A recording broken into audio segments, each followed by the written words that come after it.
Y en la conferencia de anoche también el viceministro decía que las reuniones familiares son el principal núcleo en las últimas semanas de contagio. Vamos a preguntarle al sociólogo Jerjes Loaiza que nos cuente, que nos diga por qué nos hemos relajado los peruanos, y hay que decirlo en general, ¿no? Los peruanos, porque dice que a nosotros podemos guardar cierta protección o estamos al máximo, no vemos a nuestra familia, y si la he visto, él ha sido a muchos metros. ¿Por qué este relajo? Sociólogo, muy buenos días, bienvenido a Nacional. Muy buenos días, muchas gracias por la invitación.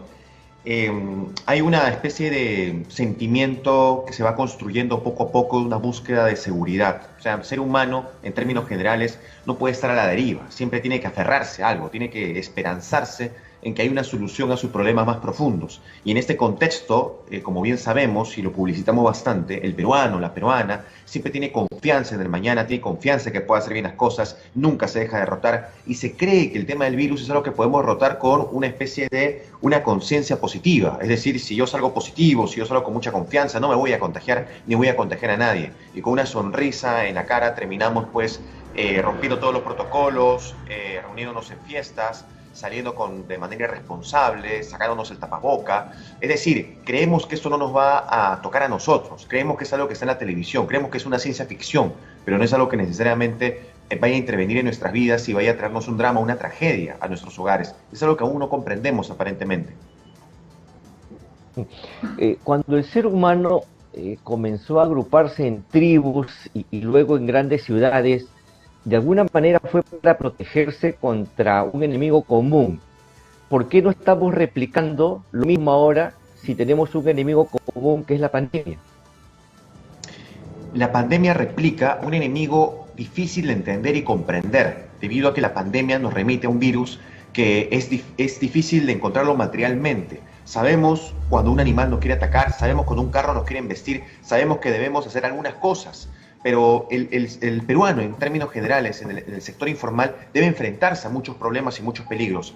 A los autos, a los carros, debe enfrentarse al malestar generalizado de una sociedad con mucha inseguridad. Pero enfrentarse a un virus es enfrentarse a algo que no se llega a entender, es invisible, es algo que no podemos nosotros determinar. No puedo identificar al virus, no puedo saber que una persona que está cerca de mí puede contagiarme. Veo a la persona, pero no veo al virus. El dilema es que no hay una especie de interiorización, no podemos interiorizar y comprender finalmente que el virus es una materialidad, a pesar que no la podemos observar. Sabemos que nos podemos contagiar, pero no vemos qué es lo que nos va a contagiar. No llegamos a entender esto, y eso es algo que se desarrolla dentro de un aspecto ya psíquico, dentro de un aspecto tal vez racional, dentro de lo que nosotros entendemos como enfermedad. Doctor Jerjes, las personas que violan la cuarentena de alguna manera están demostrando que son individuos que no aceptan límites, que dicen ellos en su interior: a mí el gobierno, a mí nadie me va a decir que no puedo armar una fiesta en mi casa, y finalmente se vuelven transgresores de las normas que dicta el Estado. Sí, ese es otro punto importante, ¿no? No solamente hay acá un ejercicio, una búsqueda de seguridad, ¿no? También hay un ejercicio de libertad. Es decir, uno trabaja, uno se esfuerza, y uno no solo trabaja para, caramba, mantenerse, uno trabaja para divertirse.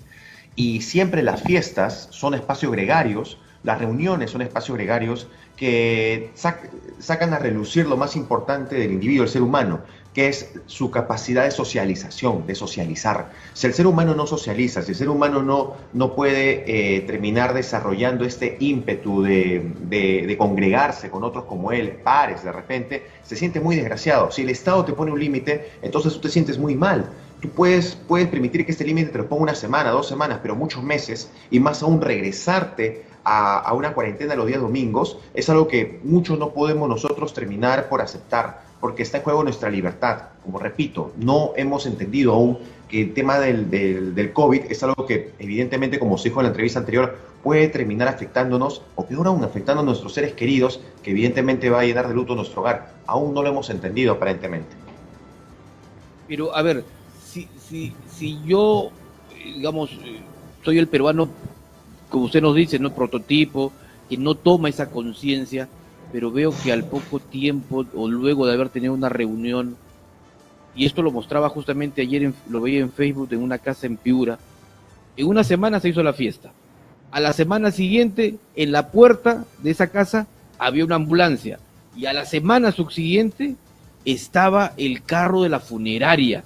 O sea, y la responsabilidad, ¿no hay un sentimiento de culpa luego de ello, doctor Loaiza? El sentimiento de culpa nacería en la medida de que yo pueda racionalizar todo lo que me rodea. Históricamente, O es que somos, o es que la palabra es que somos irresponsables, doctor. En realidad es un tanto más complejo. Históricamente el ser humano, en este caso en el Perú, ha vivido siempre en el sector, ha vivido siempre en la calle, ha vivido siempre en el campo, ha vivido siempre en los exteriores de su hogar.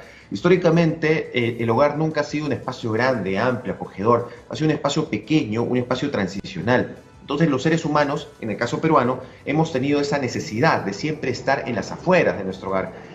Nuestro hogar nunca ha sido un espacio de llegada, ha sido un espacio de transición. Nunca nos ha interesado solamente para dormir, solamente para estar ahí un momento. Como en la calle, vivo en la calle, festejo en la calle, me educo en la calle. O sea, yo estoy constantemente en la calle.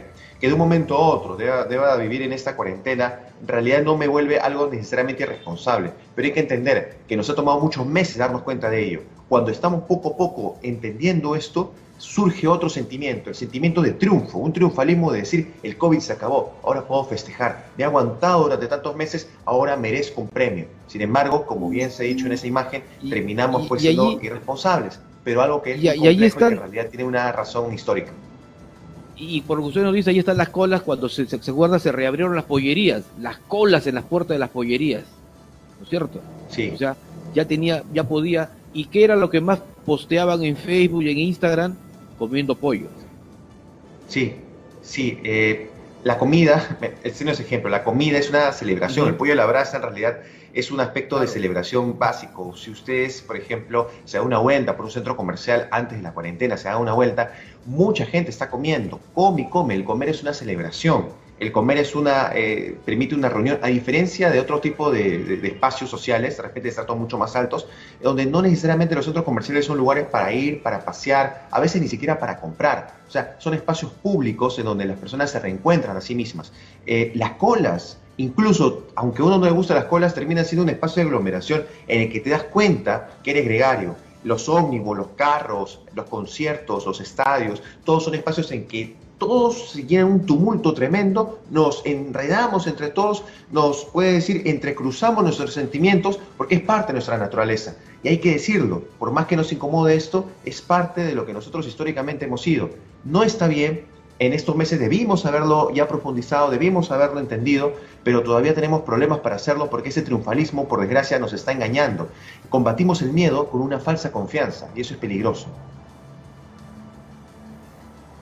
El común denominador en las reuniones sociales es el alcohol, bebidas alcohólicas.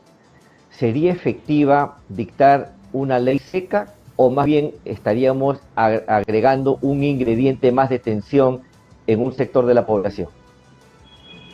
Sería efectivo en la medida que podamos obedecer, pero contraproducente en la medida de que, como bien se señala, en efecto no se terminaría logrando el cometido. Verán ustedes, en la vida normativa, acá en el Perú, vamos a decirlo, hay dos aspectos, un aspecto legal formal que el Estado nos ordena y un aspecto que convive, un paralelismo en donde yo sé lo que me están obligando, pero yo creo o recreo mis propias normas, ¿no? Recreo mis propios sentidos de vida, recreo mis propias perspectivas y en esta recreación termino haciendo lo contrario a lo que me dice el gobierno. No siento un matiz de culpa porque en realidad esta es mi manera de llevar mi vida. Estoy hablando de la informalidad. La informalidad no solo es económica, la informalidad también es cultural. La informalidad también es espiritual, la informalidad también es social.